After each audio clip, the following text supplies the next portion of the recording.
Good morning, guys. Welcome to my channel. Today I'm going to be talking about traveling back, British nationals, expats, traveling home from abroad, non-red listed countries, and what the procedure is for them, what they need to do before they can travel or be allowed to come back home. Now, it's been constant change of laws. Everything's been happening. The latest is that from the 15th of February, any British national British passport holders returning back to their home countries will need to make sure that they carry out COVID tests and other requirements. I shall go through them later on. Now, the essential things which I've picked up myself, because I came back, I was one of the first travelers returning home on the 15th of February. And as you can imagine, it's something new. Even the officials didn't have 100% answers to our questions. So I've been through it. I'd just like to share my experiences with you. Obviously, there's a lot of information online on the gov.co.com UK. Yeah, you can find out a lot of information online, but I just want to make this short video for your quick help. And any questions and answers, you're welcome to ask me. I would recommend, please, to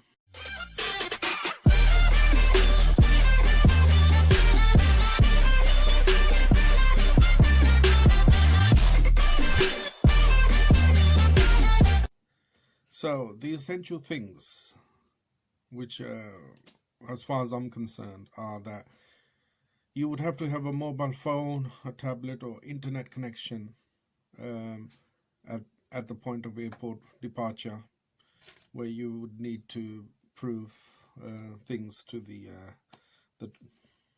travel agency, the ticketing check-in officer. Number two, you need to do the COVID-19 test 72 hours before the flight, and the result must be negative. Number three, now within the 48 hours of the flight, you need to complete a passenger locator form. And you do this online. You go to the government gov website and just search for passenger locator form. Also, you need to pay £210 for the 2 COVID test kits. So on day 2 of arrival, you would need to do the COVID test at home. Then on the day 8, you need to do another test, just to make sure you are all clear. If your test is positive on day 2, that means you'd have to self-isolate for another 10 days after the day 2. And if it's the same on day 8, you have to stay home and stay home for another 10 days until it's a negative result. So once you have done all this, you must show proof at check-in before they can let you board the plane. Now, as I was one of the first passengers, nobody had a clue exactly what was required and what the evidence was. So I had the negative test and also the passenger locator form I filled out, but unfortunately I filled the form out incorrectly. I only done a bit of it. So I will tell you what I've done, where I went wrong, so you don't have to repeat that. But they let me in, and I arrived in UK. But this is where I got caught up because of the form. So you need to be able to prove that you have all these documents at the check-in, and also the immigration officer and UK border control, they will want to see your COVID test negative and also the passenger locator form, plus you need to make sure that you completed the passenger locator form and pay the fees. If you don't, they will fine you £4,000. Or if you fill out the form incorrectly, or lie about where you've been, and you can be in prison for 10 years. Okay, so you must be able to show evidence, yeah. Hence, you need a smartphone where you can be able to show the officer that you went back. Mobile phone, make sure you have a Wi-Fi, access to Wi-Fi online service where you can actually, if you have to do another form, you are able to do so. It's very important. Otherwise, you'll be stuck. And also, you need the phone to show evidence at the check-in. Maybe an email to prove the downloaded version of, proof of your COVID test that you've done. I've done mine. I'm coming from Lahore, so I've done mine in Lahore, and it was a quick service. The charge was 6,500 rupees, and it just took 2 minutes. And they're very good lab. You get the results within 24 hours, and also you can actually, anybody can log in if you and check the results, but they do email you the results as well.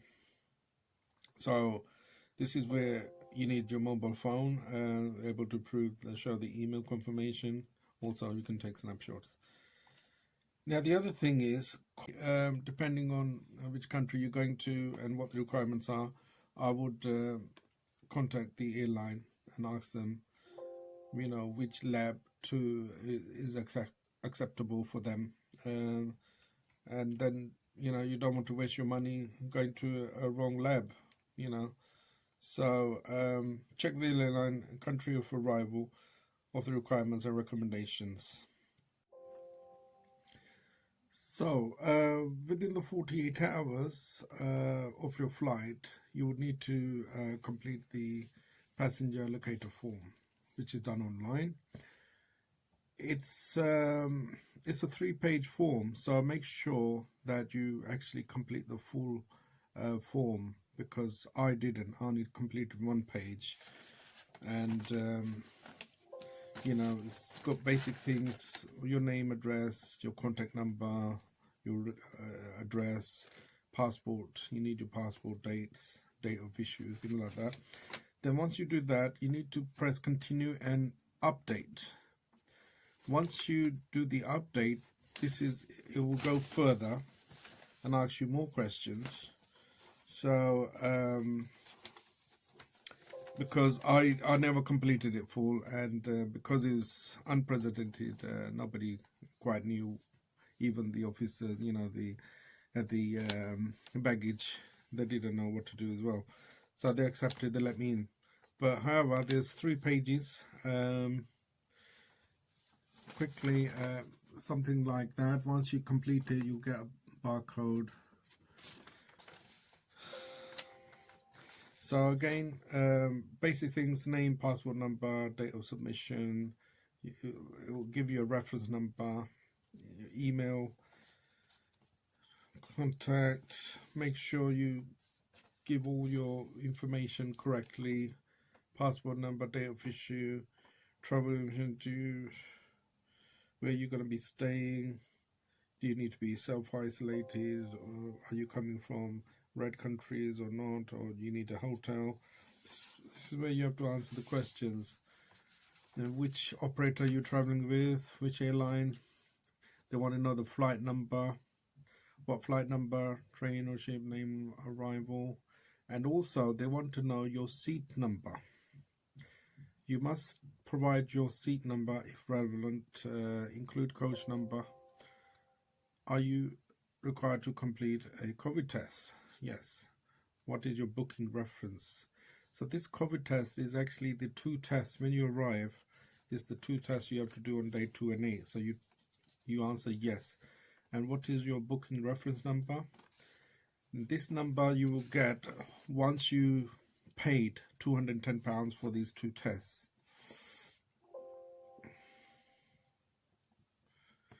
when do you plan to travel to UK? You put the date down of arrival, people you're traveling with, and you declare it. Okay, so this is 3 pages of the Locator form where you actually have to pay for the COVID test kits. Okay, and you can actually print them out or email. You get an email confirmation which you need to show this to the immigration officer, otherwise they won't let you in and they'll charge you. This is the copy of my COVID test in Pakistan. It's got a code reference and all that, and the results are there. So these are 2 things basically you need in order to travel. Okay, and I'll keep my travel board number which you need for the form. Yeah, so now that you are back, arrived in your country, on the day 2, you will be sent a package, 2 packages, home testing kit. Okay, this is one of them. This is for day 8. The second day I've already sent it back. So you get 2 packages like that. Once you open it up, it contains the testing kit and instructions. Okay. In this booklet, it will tell you exactly what to do, how to do the tests, and there's a box where you put it in the box, and it's prepaid envelope. You need to put your tests in the box and send it to post it in the priority letterbox near you. Okay. Now the thing to remember is make sure that once you've done that, you need to let them know online that you need to give them test kit barcode number, which is here. All right, and also the the envelope or the box recorded delivery number that needs to be recorded, and you do this online. All the instructions are there. So I was the first one to actually do this. Even I called up, nobody knew exactly what to do, where to give, what the test's going to be, where to handle me in. So there you have it. I'm telling you now that it's quite straightforward, simple procedure. You seal it all up, put it in the box, then send somebody else to post it for you, because you're not allowed to go out and you need to self-quarantine for 10 days. Okay then, thank you very much. Please feel free to ask me and I'll do my best to answer them. Good luck, have a safe journey.